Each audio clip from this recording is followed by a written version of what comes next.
प्राधान्य देना है। मेरा नाम बताओ उनको। सर वो मुझे आप एक काम कीजिए, आप मुझे मेरे फोन में मतलब डायरेक्ट कॉल कीजिए ना। एक मिनट, मैं तेरे ऊपर एक्शन लूंगा। अभी मैं खुद आपके साथ बोल रहा हूँ कि आप मुझे डायरेक्ट कॉल बताती हो। सर मुझे कैसे पता है आप सर समझ रहे। नमस्कार, मैं कुमार शत्रुघ्न, मेरे यूट्यूब मंच पर आपका बहुत बहुत स्वागत है। अंजन कृष्णा कोई साधारण पुलिस अफसर नहीं है। वो उसको जो है किस अपमान का सामना करना पड़ रहा है, इसके ऊपर आज बात करेंगे। एक वीडियो के माध्यम से आप देखे होंगे कि महाराष्ट्र के डिप्टी सीएम अजित पवार ने उसको फटकार लगाते हुए उस महिला अफसर को जो है कुछ तू तड़ाम के आधार पर जो है बात किया जा रहा है। आपको याद दिला दें कि जब राहुल गांधी ने प्रधानमंत्री मोदी के ऊपर जो है तू तड़ाम के लिए उस तरह का जो है शब्द का प्रयोग किया था, तो उसका जो है मां बहन के ऊपर भी आ गई थी और राहुल गांधी को जो है अपमान की तरह से देखा जा रहा था। लेकिन वही जो है महाराष्ट्र के डिप्टी सीएम एक आईपीएस अधिकारी को जो है तू तड़ाम करके बात कर रहा है और करने के साथ साथ जो है उसको जो है सरकारी कामों में जो है बाधा कर रहा है। आप 1 मिनट का वीडियो है, इसमें आप देखिए और अपने आप के और अनुमान लगाइए कि एक महिला अफसर के साथ किया जा रहा है। जरा इस वीडियो में देखिए और देखने के साथ साथ आप महसूस कीजिए, यदि राहुल गांधी यदि तू करके यदि प्रधानमंत्री मोदी के ऊपर यदि शब्द निकलता है तो उसके ऊपर मां बहन का जो है आरोप लगाया जाता है। और वही जो है महाराष्ट्र के डिप्टी सीएम एक ईमानदार पुलिस अफसर कि इस तरह से जो है अभद्र व्यवहार जो है अजित पवार बोलता है कि आप मुझे नहीं जानते, मैं आपको जो है बर्खास्त कर सकता हूं। इस तरह से जो है बाइका एक पुलिस अफसर के साथ किया जा रहा है। जरा बताइए, एक ईमानदार पुलिस अफसर की जो है कहीं भी आप या तो आप उस प्रशासन के साथ जो है आपको तालमेल बैठाना पड़ेगा, या तो यदि आप ईमानदार के तौर पर यदि आप रहते हैं तो आपको जो है जगह जगह में पोस्टिंग किया जा सकता है। और इस तरह से इस महिला अफसर के साथ बात होती है, उसको थोड़ा सा देखा जाए। स्टेशन ऑफिस से हमको हाँ, तो हमको उनको मदद करने का ही काम है सर। आपके साथ बोल रहा हूँ, मैं आपको आदेश देता हूँ कि वो रुकवाओ और आप जाओ और तहसीलदार को बताओ कि अजित पवार जी का फोन आया था। डिप्टी चीफ मिनिस्टर ने मुझे कहा ये सब रुकवाने के लिए, क्योंकि अभी मुंबई में जरा मुंबई का माहौल एकदम खराब हुआ है, उसको अपने को प्राधान्य देना है। मेरा नाम बताओ उनको। सर वो मुझे आप एक काम कीजिए, आप मुझे मेरे फोन में मतलब डायरेक्ट कॉल कीजिए ना। एक मिनट, मैं तेरे ऊपर एक्शन लूंगा। अभी मैं खुद आपके साथ बोल रहा हूँ कि आप मुझे डायरेक्ट कॉल बताती हो। सर मुझे कैसे पता है आप सर समझ रही है सर, जो आप बोल रही है समझ रही है, पर मुझे सुनो मुझे देखना है ना, तेरा नंबर दे दो या व्हाट्सएप कॉल करो। ठीक है सर, मैं यहाँ से बोल देता हूँ। ठीक है सर, मेरा चेहरा तो आपको समझ में आएगा ना। ठीक है सर। इतना आपको डेयरिंग हुआ है क्या सर? मेरे तो कार्रवाई जो किया है मुझे कैसे पता है सर? डीसीएम सर मुझे पता नहीं है ना सर, मैं सिर्फ यही बोल रही। मैं डिप्टी चीफ मिनिस्टर सर समझ रही है, वो आप बोल रही है जो दे दो मुझे, मैं डायरेक्ट आपको। एक जरूरी संदेश, आप मेरे YouTube चैनल में जाएं, सर्च करें द वन इंडिया झारखंड, रहें लेटेस्ट खबर के लिए हमारे चैनल को आप जरूर फॉलो करें। यदि अभी तक हमारे चैनल को आप फॉलो नहीं किए हैं तो हमारे चैनल को आप जरूर फॉलो करें। हम आपके लिए देश से और विदेश से जो लेटेस्ट न्यूज है लाने की कोशिश करेंगे, हमारे चैनल को आप जरूर फॉलो करें। अंजन कृष्णा एक सुदूर इलाके में जाती है जहां पर अवैध खनन होता है और वहां जाने के साथ साथ जो है उस निर्माण कार्यों को जो है दौरा करता है। उसके साथ साथ जो बगल में जो आदमी है वो सीधे महाराष्ट्र के डिप्टी सीएम जो है अजित पवार को फोन लगाता है और अजित पवार से उनसे बात होती है। मामला ये सारा बिगड़ जाती है और अंजन कृष्णा कहती है कि आप मेरा फोन में फोन कीजिए, मैं आपको नहीं जानती हूं कि आप डिप्टी सीएम बोल रहे हैं या कुछ और बोल रहे हैं। उतने में जो है अजित पवार जो है भड़क जाता है और बोलता है कि मैं तेरे को देख लूंगी, तेरे मेरे कह के जो है उससे वार्ता हो जाती है। और इसे यदि फिर मैं वही बात दोहराता हूं, यदि राहुल गांधी कुछ शब्द बोलता है या कुछ तू तरह के लिए लिहाज से यदि बात करता है तो इसके ऊपर तरह तरह से जो है धारणा हो जाती है। लेकिन महाराष्ट्र के सीएम जो है डिप्टी सीएम जिसे आप कहेंगे, आप अजित पवार के साथ इस तरह से व्यवहार ने जो है इस वीडियो में, जो वायरल वीडियो में जगह जगह आपको देखने को मिलेगी। लेकिन और वही जो है पार्टी आपको बात करें, जो एनसीपी जो पार्टी है, अजित पवार की जो पार्टी है, वो बहुत बदनाम है, पहले से ही ये बदनाम है और जगह जगह जो है इसका जो है कुछ न कुछ जो है लफड़ा होते रहता है। और वही देवेंद्र फडणवीस ने भी बोला था कि यदि मेरा शासन आएगा तो हम इस अजित पवार को जो है देख लेंगे, और देखने के साथ साथ जो है जेल में जो है चक्की पिसवाएंगे। आप पुराना वीडियो उसको हम आपको दिखाने जा रहा कि यदि मेरी सरकार आएगी तो है अजित पवार को हम देख लेंगे। और इस तरह से एनसीपी का जो पार्टी है वो जो है पहले से ही बदनाम है। लेकिन सवाल ये उठ रहा है कि जगह जगह जो है विभिन्न राज्यों में बात करें या अलग अलग जो नेता हैं, जो पहले करप्शन रहता है, अलग अलग धारणा में उसके ऊपर जो है केसेस चलते हैं, लेकिन जैसे ही वो बीजेपी में शामिल हो जाता है उसके ऊपर तमाम जो केस है, तमाम जो इसके ऊपर जितने सारे जो है एविडेंस है, सब तो खत्म हो जाता है, या उसके पास जितने भी केसेस रहते हैं सब खत्म हो जाता है। इसे आप समझिए कि भारत में बीजेपी में रहने से आपको क्या फायदा हो रहा है। आप यदि करप्शन में हैं, यदि आपके ऊपर ईडी की तलवार लटक रही है, या आपके ऊपर जो है ईडी का छापामारा होने वाला है, या और अलग अलग जो बड़े बड़े जो है आपके ऊपर जो केसेस हैं, तो सबसे आसान तरीका है कि आप बीजेपी में शामिल हो जाइए। और यदि बीजेपी में यदि आप शामिल हो जाते हैं तो आपका पूरा मामला जो है सरल जाता है। इससे आप समझिए कि बीजेपी किस तरह से पार्टी अब हिंदुस्तान में बनते जा रही है। आप बड़े बड़े तमाम नेता को आप देखे होंगे कि उसके ऊपर कितने सारे जो है चार्जेस लगे रहते हैं, ईडी के लगा रहते हैं, मनी लॉन्ड्रिंग के लिए ऊपर लगा रहता है। लेकिन वही पार्टी यदि आप बीजेपी में शामिल हो जाता है तो उनके ऊपर जितने सारे जो है केसेस रहते हैं वो सारे समाप्त हो जाते हैं। ऐसा इसलिए होता है कि अभी जिस दौर में अभी हिंदुस्तान चल रहा है, अभी बीजेपी का दौर है। आप तमाम देखिएगा, मीडिया से लेके तमाम जो है चैनल है, या डिबेट की बात करें तो सब जो है आपको बीजेपी का ही या भारतीय जनता पार्टी का ही प्रचार करते हुए आपको देखा जाएगा।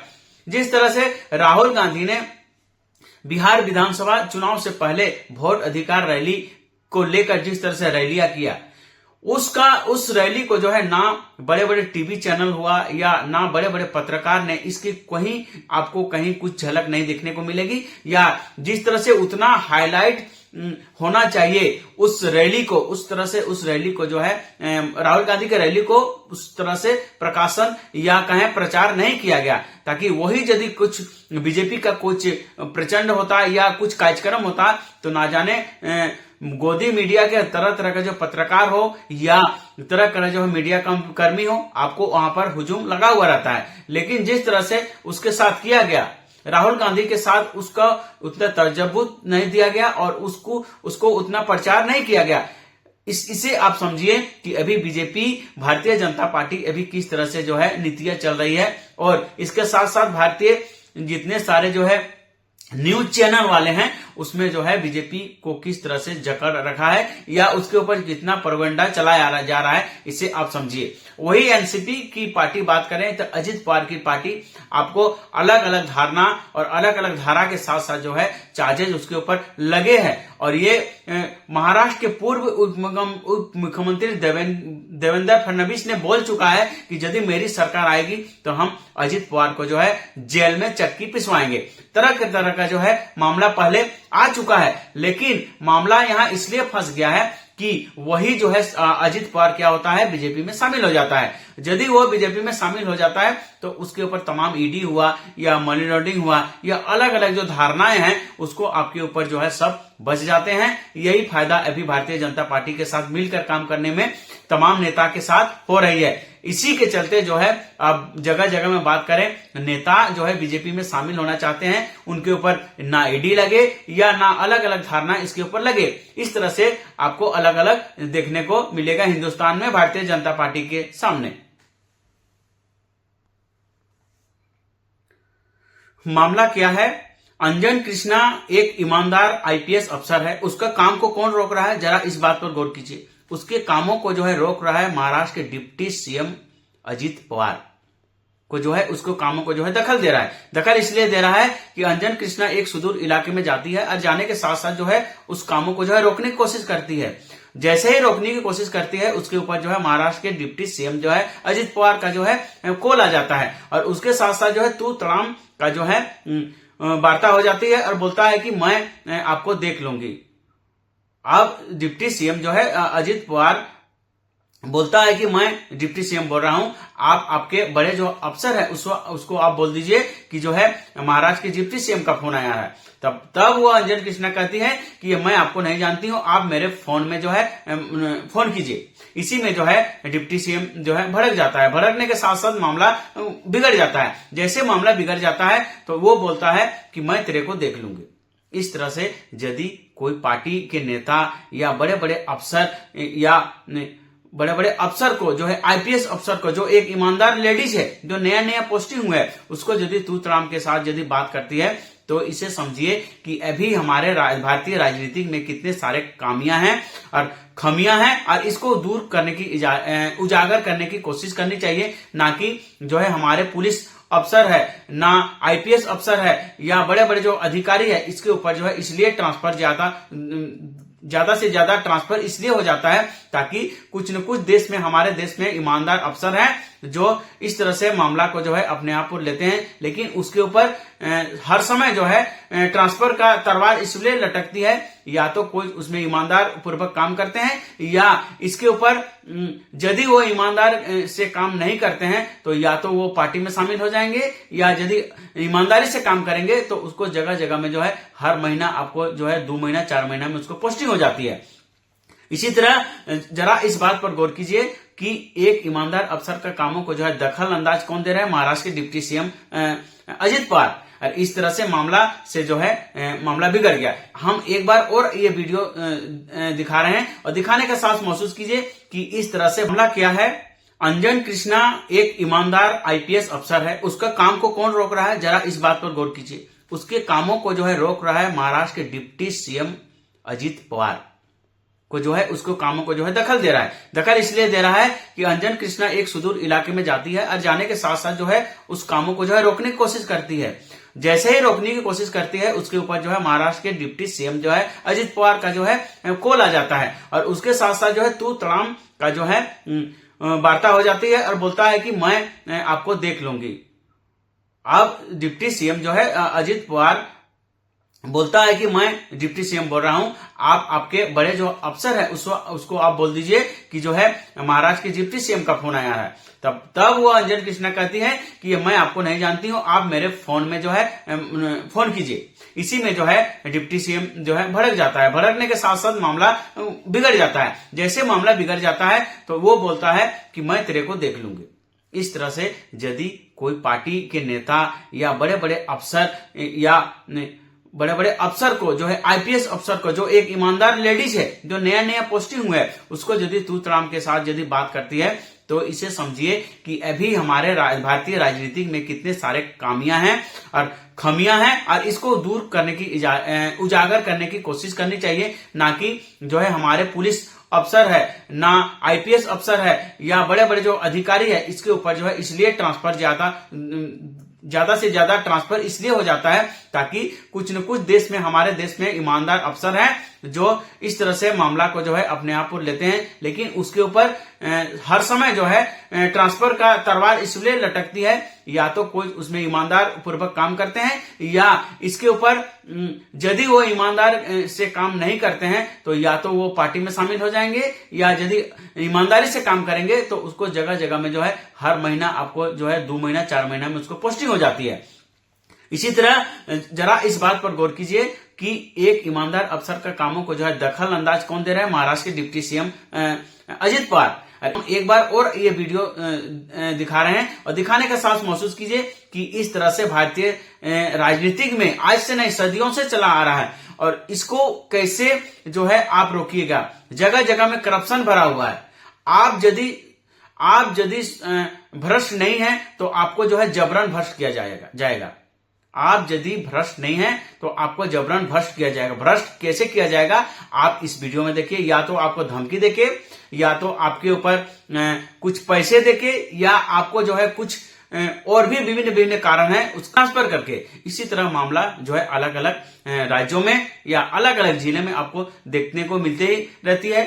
क्या कोई पुलिस अफसर का जो है तबादला हो जाता है, कोई आईपीएस अफसर का तबादला हो जाता है, या कोई बड़े बड़े जो है अधिकारी वीडियो हुआ सीओ हुआ उसको जो है प्राय जो है उसको क्या किया जाता है, ट्रांसफर किया जाता है। इसी प्रधानमंत्री मोदी एक बार बोल चुके थे कि जो है एनसीपी जो पार्टी है जो है सबसे भ्रष्ट पार्टी है, लेकिन वही जो है अजित पवार जो है बीजेपी में शामिल हो जाता है। जरा बताइए भ्रष्टाचार के मामले में जो है बीजेपी कितने आगे बढ़ चुकी है। इससे आप समझिए कि वही प्रधानमंत्री मोदी एक दिन बोल चुके हैं कि शरद पवार की जो पार्टी है वो भारत के सबसे भ्रष्ट जो है पार्टियों में है, लेकिन कुछ दिन पहले क्या होता है कि अजित पवार जो है बीजेपी में शामिल हो जाता है। जैसे ही वो शामिल हो जाता है उसके सारे जो है तमाम गुनाह हुआ या बहुत सारे उसके ऊपर जो है चार्जेस लगे थे वो सारे जो है खत्म हो जाते हैं। इससे आप समझिए कि भारत में जो है भ्रष्ट किसे बढ़ावा दे रहे हैं। सबसे ज्यादा बात करें तो भ्रष्ट की बात करें तो भारतीय जनता पार्टी भ्रष्ट फैला रही है। हम इसलिए बोल रहे हैं कि इससे आप समझिए कुछ दिन पहले जो है प्रधानमंत्री मोदी बोल चुके थे कि जो है एनसीपी की जो पार्टी है सबसे भ्रष्ट पार्टी है, वही अजित पवार जो है बीजेपी में शामिल हो जाता है। तो इसे आप समझिए कि भ्रष्ट कौन फैला रहा है और कौन पार्टी जो है भ्रष्ट है। इस तरह से जो है मामला जो है भारतीय जनता पार्टी ने एक से बढ़कर एक आपको उदाहरण मिलेंगे। जो पहले से जो है भ्रष्ट है वो लास्ट में क्या हो जाता है, भारतीय जनता पार्टी में शामिल हो जाता है और अपने छवि को जो है सुधारने की कोशिश करता है। बवंडर खड़ा इसलिए किया था कि प्रधानमंत्री मोदी को जो है तू तड़ाम के ऊपर जो है बात किया था राहुल गांधी ने बिहार अधिकार रैली में। इसको लेकर जो है बहुत सारे जो है मामला भी उठा था, लेकिन वही अजित पवार यदि कोई महिला जो अफसर के ऊपर जो है तू तड़ाम से यदि बात करता है तो उसके लिए ठीक है। इससे आप समझिए भारतीय जनता पार्टी में अभी क्या चल रहा है और किस तरह से राजनीतिक भारतीय जनता पार्टी कर रही है।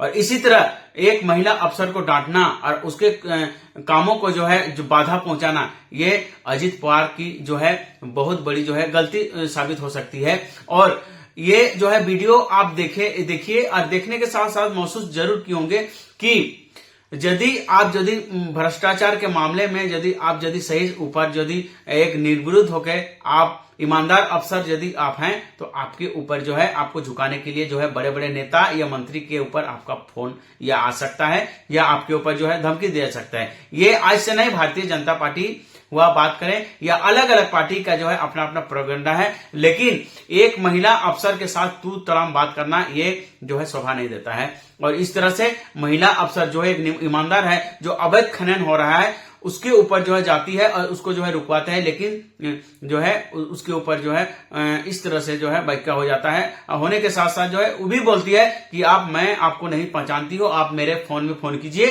तब आप विश्वास करेंगे कि हम विश्वास करेंगे कि आप अजित पवार हैं। इस तरह से मामला में जो है बिहार हुआ या बात करें जो है महाराष्ट्र में किस तरह से अभी राजनीति हो रहा है, इसे आप जरूर समझते होंगे। और इस तरह से महिला अफसर के ऊपर जो है अभी इस तरह से मामला आया है।